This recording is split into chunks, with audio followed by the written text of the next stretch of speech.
പാലിപ്പം ശരീരത്തിലെ പാലെന്ന് പറഞ്ഞാൽ ശരിക്കും പറഞ്ഞാൽ പാലിൻ്റെ കണ്ടന്റ് നമ്മുടെ ശരീരത്തിന് ആവശ്യമില്ല.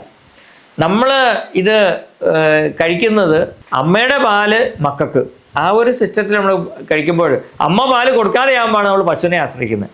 അപ്പോൾ പശുവിൻ്റെ പാല് ശരിക്കും പറഞ്ഞാൽ നമ്മൾ ഉപയോഗിച്ച് കഴിഞ്ഞാൽ പശുവിൻ്റെ ഒരു കുട്ടിക്ക് അല്ലെങ്കിൽ പശുവിൻ്റെ ഒരു ആയുസ് എത്രയുണ്ട്? ഒരു 12 വർഷക്കാലമേ ഒരു പശു ശരിക്കും പറഞ്ഞാൽ അതിന് ആയുസുള്ളൂ. അതിൻ്റെ ഒരു കുട്ടി എന്ന് പറഞ്ഞാൽ 25 കിലോ അല്ലെങ്കിൽ 30 കിലോ തൂക്കം വരുന്നൊരു കുട്ടി. ഈ കുട്ടിക്ക് കഴിക്കാൻ ആവശ്യമുള്ള പാലാണ് ശരിക്ക് അതിൻ്റെ അമ്മ അത് ഉൽപ്പാദിപ്പിക്കപ്പെടുന്നത്. ഈ സാധനം നമ്മുടെ കുട്ടി 2 കിലോ 3 കിലോ ഉള്ള നമ്മുടെ കുട്ടിക്ക് ഈ 120 വർഷക്കാലം ജീവിക്കുന്ന മനുഷ്യന് കൊടുക്കുന്നതായിട്ടുള്ള വ്യത്യാസം, അന്തരം നിങ്ങൾ തിരിച്ചറിയുക. ഈ പാല് കൊടുത്താൽ ഇതിൻ്റെ പ്രവർത്തനങ്ങൾ മുഴുവൻ, ശരീരത്തിലെ പ്രവർത്തനങ്ങൾ, ദഹനേന്ദ്രിയ വ്യൂഹങ്ങളെല്ലാം താറുമാറാകും. അതോടെ ശരിക്കും പറഞ്ഞാൽ ഈ പാലിൻ്റെ ദഹനേന്ദ്രിയ വ്യൂഹത്തിൻ്റെ പ്രശ്നങ്ങൾ കൊണ്ട് തന്നെയാണ് പിന്നീട് ഷുഗർ പേഷ്യൻറ്റിൻ്റെ അളവ് ഇപ്പം കൂടുന്നതിനുള്ള കാരണം എന്നാണ് ഞങ്ങൾ മനസ്സിലാക്കുന്നത്.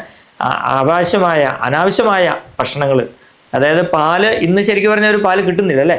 ശരിക്കുള്ള പാല് തന്നെ കിട്ടുന്നത് ലിറ്ററാക്കി അത് എന്നാ അതിൻ്റെ എനിക്കറിയത്തില്ല, അങ്ങനെ ആക്കിയാണ് ജനങ്ങളിലേക്ക് എത്തിക്കുന്നത്. അപ്പം ഇതെല്ലാം നമ്മുടെ ആരോഗ്യ പ്രശ്നങ്ങളെ ബാധിക്കും.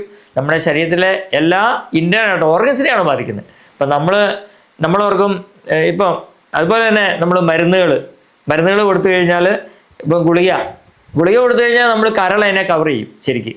അതേസമയം നമ്മൾ ഇഞ്ചക്ഷൻ കൊടുത്തെങ്കിലോ കരൾ പോലും അറിയാതെ കിഡ്നിയിലേക്ക് എത്തും. അപ്പം മരുന്നുകൾ എപ്പോഴും, നമ്മൾ കെമിക്കൽ മരുന്നുകൾ എപ്പോഴും നമ്മുടെ ശരീരത്തിന് ദോഷം ഉണ്ടാക്കുന്ന സാധനമാണ്.